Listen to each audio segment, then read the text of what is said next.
السلام عليكم ورحمة الله وبركاته، اخواتي وحبايبي متابعي الكورة في كل مكان، اهلا بيكم. النهارده اتكلمنا في الصبح في فيديو عن من يحمي مرتضى منصور، من هي الجهات السيادية اللي بتحمي مرتضى منصور وبالتالي بتحمي نادي الزمالك. النهارده حصل موقف او قرار صدر من لجنة التظلمات في الاتحاد المصري لكرة القدم بقيد صفقات نادي الزمالك. قلنا تمام، احنا الاتحاد المصري كان بعت قبل كده الفيفا، والفيفا قال له ده، رد عليه وقال له ده شان داخلي، فبالتالي الاتحاد المصري حول القرار على لجنه المتظلمات ان هي تقول قرارها في قيد صفقات نادي الزمالك محليا او لا. صفقات نادي الزمالك اللي هي ناصر منسي ومحمود شبانه لاعب من العاره، واحمد بالحاج لاعب نادي اسوان اللي واخدينه اعاره 6 شهور.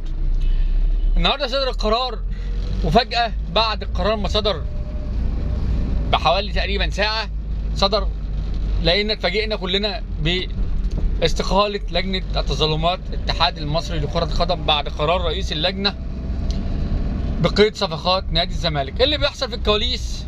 احنا مش عارفين ايه اللي بيدور، مين اللي بيحمي نادي الزمالك ومين اللي بيدي قرارات لنادي الاتحاد المصري لكرة القدم بقيد صفقات نادي الزمالك، واي حاجة تخص نادي الزمالك سواء مديونيات او اي حاجة، مين؟ ما نعرفش.